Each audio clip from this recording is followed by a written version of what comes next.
الحمد لله رب العالمين والصلاة والسلام على سيد المرسلين وعلى آله وصحابه أجمعين أما بعد فقال الله تعالى أعوذ بالله من الشيطان الرجيم بسم الله الرحمن الرحيم فقل للمؤمنات يغضضن من أبصارهن ويحفظن فروجهن.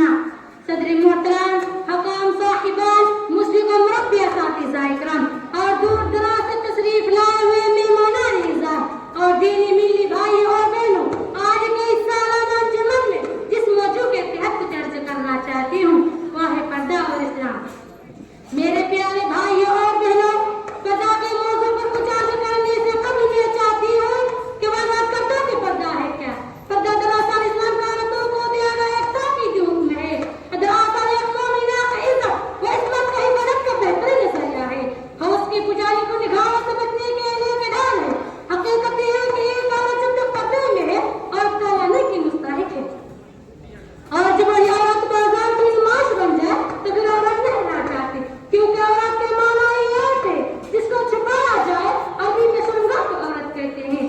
آج ہماری جو بہنیں کہتی ہیں کہ پردہ قدامت پسندی اور خلق پرستی کی علامت ہے، دراصل ان کے عقل پر پردہ پڑ گیا ہے اور فیشن کی چکاچوند میں سے قرآن مجید کا حکم یاد نہیں رہا. وَلَا يُبْدِينَ زِينَتَهُنَّ إِلَّا مَا ظَهَرَ مِنْهَا، یعنی عورت اپنی زینت کو ہرگز اپنی ظاہر نہ کرے سوائے حصوں کو جن کو کھولے رکھنا مجبوری ہے. کہ قرآن کریم کی آیاتیں بھی بلند حصے کی تعلیم دیتی ہے. اس لیے قرآن مجید میں اللہ تبارک و تعالیٰ نے یہ بھی فرمایا وَلَا تَبَرَّجْنَا تَبَرُّجَ الْجَاهِلِيَّةِ الْأُولَىٰ، زمانہ جاہلیت کی طرف نہیں پردے کی بنا سنگر نہ کیا کرو. نبی اکرم صلی اللہ علیہ وسلم نے حدیث میں فرماتے ہیں کہ جو خوشبو لگا کر غیر مردوں کے پاس سے گزرتی ہے جنت کی خوشبو بھی نہیں پا سکتی. میرے پیارے بھائیوں اور بہنوں، بڑے افسوس کی بات ہے کہ قرآن حدیث کے ان تاکیدی فرامین کے باوجود آج ہمارے معاشرے میں بھی پردے کی عام ہے. خاص طور سے شادی بیاہ کے موقع پر جس طرح بہائی بقا ہوتی ہے، مرد و زن کا جو بے جا اختلاط ہوتا ہے اس سے دیکھ کر دل خون کیا حاصل ہوتا ہے.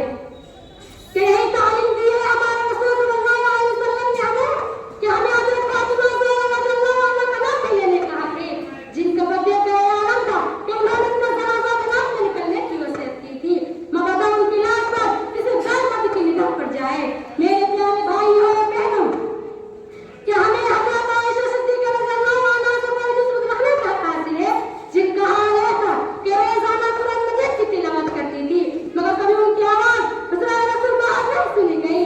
آج ہم نے شرم حیا کا دامن چھیڑ لیا. آج مسلمان لڑکیاں بے پردے کی اپنی آیت کے تمام موجود پار کر رہی ہے اور اس کا نتیجہ یہ ہے کہ پورا معاشرہ ہر فکر میں چل رہا ہے. نوجوان نسل تباہ ہو گئی ہے. تاغدان اور کتاب کی بلندی پرانی باتیں قرار دی جانے لگی ہے. حیا اور غیرت کی ساری تعلیم بن چکی، حالانکہ ایک عورت کا اثر ضروری کے شان میں آیا ہے. ایک حدیث میں اللہ کے رسول صلی اللہ علیہ وسلم فرماتے ہیں اِذَا لَمْ تَسْتَحِي فَاصْنَعْ مَا شِئْتَ، جب تمہارے اندر حیا نہ ہو تو پھر تم سے کسی بھی کام کی توقع کی جا سکتی ہے. میرے پیارے بھائی اور بہنوں، آج ہماری جو بہنیں بے پردہ ہو کر مولانا یونیورسٹی جاؤ کر تعلیم حاصل کرتی ہے.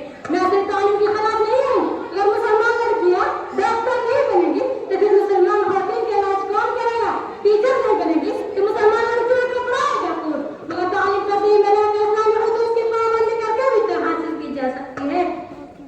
حقیقت میں میری بہنوں، لڑکیوں اور لڑکیوں کا مخلوط تعلیم حاصل کرنا وہ بھی نوجوانی کی عمر میں دونوں طریقوں میں قاتل کی حیثیت رکھتا ہے.